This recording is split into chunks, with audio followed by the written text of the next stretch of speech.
હું કાનુડામાં માનું છું, હું બીજા સેવાય નથી માનતી. એટલે સાસુએ કીધું કાનુડો બતાવનાર જે છે ને એને અમે દંડવત કરવા જાય છે. એણે જોયું કે જો બહુ તાણવા જઈશ તો તૂટી જશે, એટલે દીકરી હોશિયાર હતી. એ કે દીકરાને કીધું એને અનુકૂળતા હોય તો લઈ આવો. એના મધર એટલા બધા સરળ, એટલા બધા પવિત્ર, એટલા બધા અનુકૂળ કે મારે વહુને વહુ તરીકે નથી જોવી. મારે દીકરી નથી તો હું એને દીકરીની જેમ રાખીશ. હજી તો મને 52 વર્ષ છે, હજી હું બધું કરી શકું છું. એના હરવા ફરવાના દિવસો જ, કાંઈ વાંધો નહીં, ભલે હરે ફરે. એટલે પછી દીકરાને કહ્યું કે તમારે પિક્ચર જોવા જવું હોય તો જાઓ, તમે તમારે બહાર જમીને આવજો. અને અમે તો ગુરુદેવને બંગલે જાય છે, સાંજે ઠાકોરજીને જે ધરાવશું એ અમે બે લઈ લેશું. એટલે એણે વિચાર કર્યો કે દૂધ ને રોટલો અને સંભારો કરી નાખશું ઠાકોરજીને. હવે ગુરુદેવને બંગલે ગયા, દંડવત કર્યા. એટલે કેમ વજી બેન, દીકરાનું કર્યું ને, સાસુમાં બની ગયા નહીં? વહુજીએ કહ્યું હૈસા. કારણ કે ગુરુદેવ આમ ઘર જેવું બધાને રાખતા હતા. મા બાપ તો આ જન્મ પૂરતા, પણ ગુરુદેવ તો જન્મ જન્મના.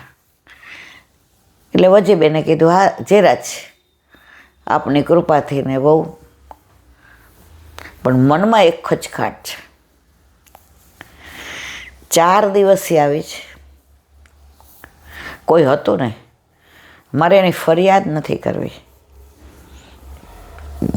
પણ બ્રહ્મ સંબંધનું કીધું એટલે કે લગ્ન કરીને લઈશ. હવે માનો કે ન લે તો મારે તો એકનો એક દીકરો છે. તો અત્યારે તો બધું મારાથી થાય છે, ન થાય ત્યારે મારા પ્રભુનું શું? આ મારું ઘર છે, આ મારું ગુરુ ઘર છે. કાઠિયાવાડીમાં કહેવત છે, ભાંગું તૂટ્યું વાસણ ગુજરીમાં જાય. આજની તારીખમાં આપણે રાજકોટમાં ગુજરી બજાર છે. બરોડા હું ટ્રેનિંગમાં ગઈ હતી ને સેન્ટ્રલ ગવર્મેન્ટની, તો એક શનિ રવિ અમે રાજકોટ આવ્યા. મારે 3 મહિનાની ટ્રેનિંગ હતી. અને એ લોકો આ બાજુના હતા, ગુજરાતના, બરોડા બાજુના. એટલે મેં તો હાલ તો મારી ભેગી, શનિ રવિની રજા જ. એટલે શુક્રવારે નીકળ્યા રાત્રે, એટલે શનિવાર સવારે પહોંચ્યા. એટલે અમારે ત્યાં વાઇસ પ્રિન્સિપાલનું એપ્લિકેશન કરીને રજા લેવી પડે, એમના અમારે હેડક્વાર્ટર ન છોડાય. એટલે અમે એને કીધું કે સોમવારે સવારે 8 વાગે પીરિયડ ચાલુ થાય. એટલે અમે કીધું બસ કદાચ વહેલા મોડી હોય તો અમે અડધો પોણો કર અને આને લઈ જાઉં છું. એ કે એના મા બાપની છે એપ્લિકેશન કે તમારા ભેગી આવે છે? એટલે મેં કીધું હા.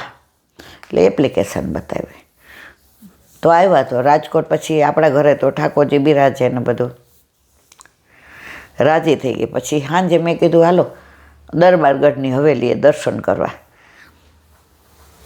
એટલે અમારી બાજુ માસી હતા ને, એણે કીધું આજે રિક્ષાવાળાની હડતાલ છે બેટા, એટલે ગુજરીમાં થઈને નીકળી જાજો. એટલે ઓલી બેનપણી ત્યારે તો કંઈ ન બોલી, એનું નામ નેહા હતું. જેવા બહાર નીકળ્યા એટલે મને કે મારે નથી આવું જસાણે.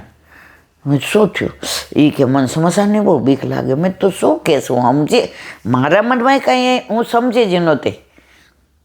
એટલે મેં તો શેની બીક લાગે તને? આપણે તો દરબારગઢની હવેલીએ દર્શન કરવા જઈએ છીએ.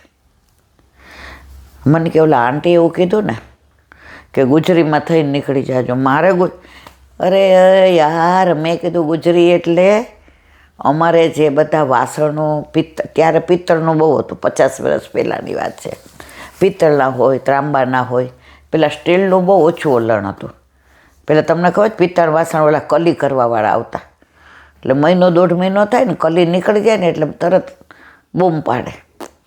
એટલે બા કહેશે આપણા 2 વાસણને બી કરાવવાની જ, કલી કરાવી લે ને. એટલે ભાવ ખબર જ હોય, કલી કરાવીએ ને તો એવા સરસ પાછા વાસણ થઈ જાય. એટલે મેં તો એ બધા વાસણ ત્યાં દઈએ ભાંગા તોટાને, એના બદલે અમે બીજું નવું લઈએ. એને ગુજરી કહેવાય.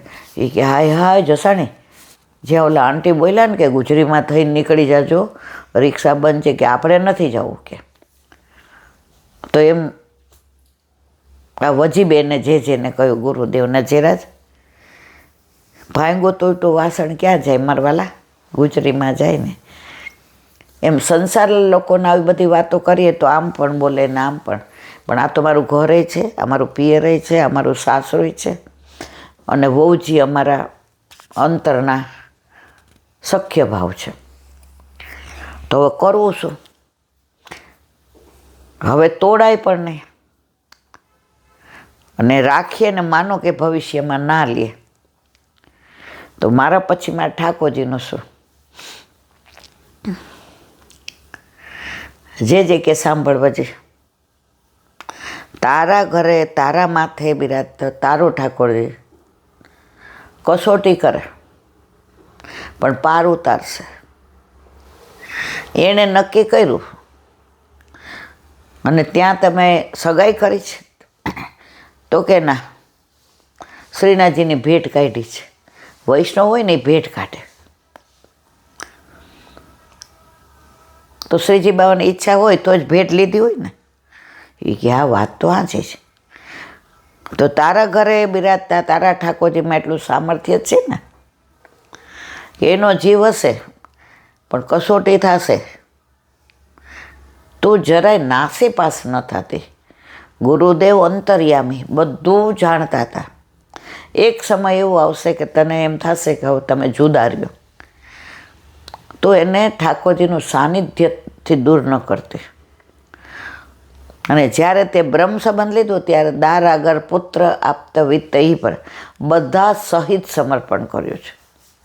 તો તારા ઘરે આવે તો એને કહેજે બ્રહ્મ સંબંધ ન લે, ખાલી નામ મંત્ર લે ને એક કંઠી પહેરે, પણ જે અહીંયા આવવા તૈયાર હોવું જોઈએ ને.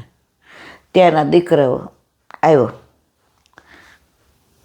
વોવે બહાર ઊભી હતી. જે દંડવત પ્રણામ, ચરણ સ્પર્શ કરું? હા હા કર. ક્યાં ગઈ? હોલી તો બહાર ઊભી હતી કે હું વ્યક્તિ પૂજામાં માનતી નથી. એટલે આણે બોલાવી કે ખાલી દર્શન કરવા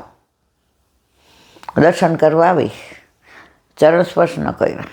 જે કે કરે અને ભેટ મૂકે તો અમારે કામની નહીં.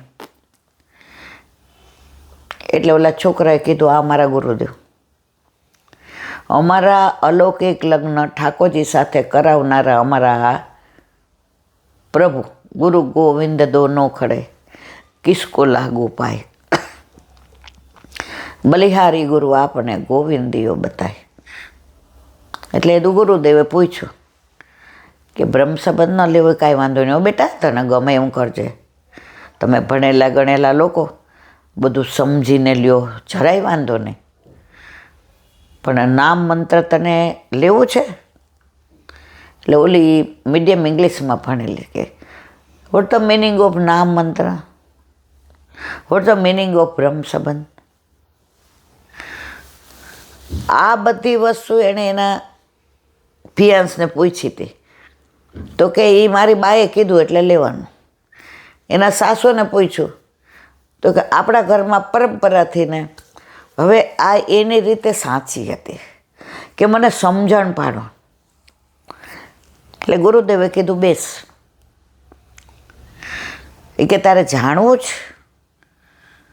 તો કે હા. એ કે ગુરુદેવ સદગુરુ, મર્યાદા હોય ને એ સદગુરુ કે, બાકી ગુરુ તો સદ જ હોય. સદગુરુદેવ અમારા ઘરમાં તો માતા ને મહાદેવ. અમારા ત્યાં ગામમાં પંચદેવનું મંદિર છે, એમાં શંકર ભગવાન છે, ગાયત્રી દેવી છે, રામ લક્ષ્મણ જાનકી છે, કાનુડોય છે, અને લક્ષ્મી માતા છે, અને ગણપતિ ને હનુમાન બાર ગુરુદેવ કે હા કાંઈ વાંધો નહીં.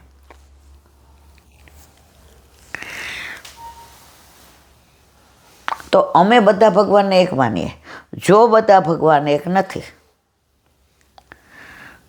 તો અમારે ત્યાં મંદિર છે ગામમાં, એમાં કેમ બધા ભગવાન ભેગા છે? અને અહીંયા હું આવી તો આ લોકો એમ કહે છે કે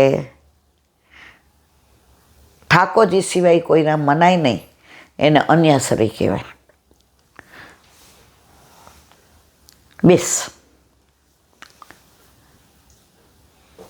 તારે જાણવું છે ને?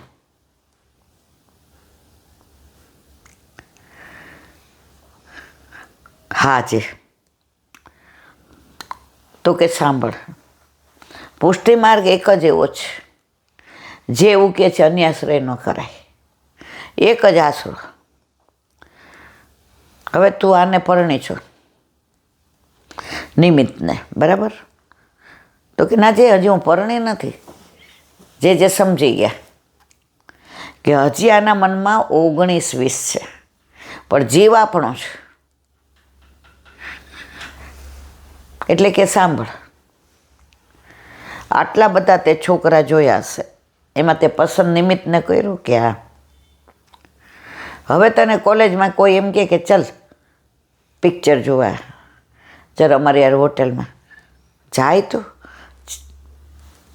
સદગુરુદેવ એવું તો ના થાય ને કે કેમ બધા છોકરા એક સરખા નહીં?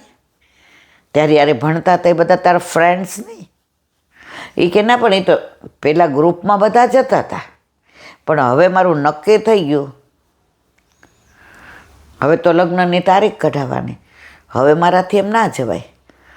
સાંભળ, જો લૌકિકમાં પણ તેરે નક્કી થયા પછી ક્યાંય કોઈ યાર નથી જતી, તો પુષ્ટિ માર્ગ એમ કહે છે કે કૃષ્ણ સિવાય બીજે ન જવાય. અને તારી જે સગાઈ છે એ હું તને નામ મંત્ર આપું, એ તારી સગાઈ છે. એટલે કાનમાં હું તને 3 વાર શ્રી કૃષ્ણ શરણમમાં, શ્રી કૃષ્ણ શરણમમાં, શ્રી કૃષ્ણ શરણમમાં કહીશ, અને પછી તને એક કંઠી પહેરાવીશ, એ તારે પહેરવાનું.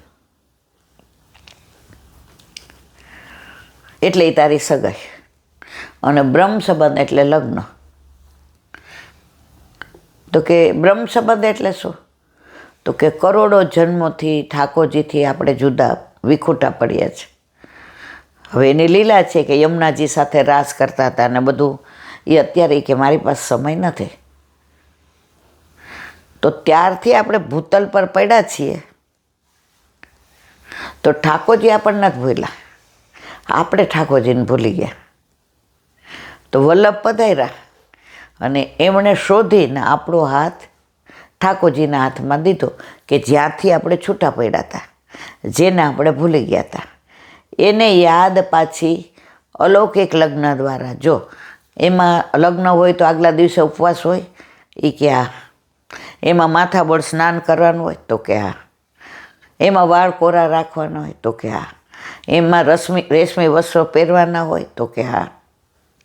એમાં પછી લગ્ન થાય એટલે તારા વર મંગળસૂત્ર પહેરાવે કે હા. એમાં સેથી પુરાવે કે હા. પછી 7 ફેરામાં એવું કેવડાવે કે હું તમને જ વફાદાર રહીશ, તમારા સિવાય બીજા કોઈ નહીં, તો કે હા. કે સપ્તપદી સાંભળીશ કે હા.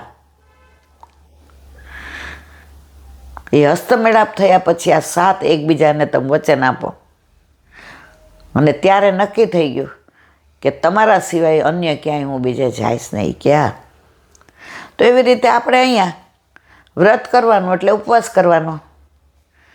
હવે તારે માનો કે બ્રહ્મસગંધ કાલે લેવો હોય તો આજે ઉપવાસ કરવો પડે ને, કે હા. પણ તારો હાથ અમે જેમ તમને સપ્તપદી બોલાવી એમાં અહીંયા બ્રહ્મ સંબંધ મંત્ર બોલાવે. ઓલામાં તમારે નાગરવેલના પાન ને 1.25 રૂપિયોને સોપારી હોય અને હસ્તમેળાપ કરાવે. અહીંયા તુલસીજી હાથમાં દઈને હસ્તમેળાપ કરાવે. અને પછી કે તારી બધી જવાબદારી મારી. તો એ ઠાકોરજી કહે છે કે તારી બધી જવાબદારી મારી. તમે કહો છો કે તમારા બધી સગાવાલા બધી મારા, આજથી હું તમારી. બધાય પુરુષો જાનમાં આવ્યા તે બધાય નહીં ને, હાય હાય જે એવું થોડું હોય.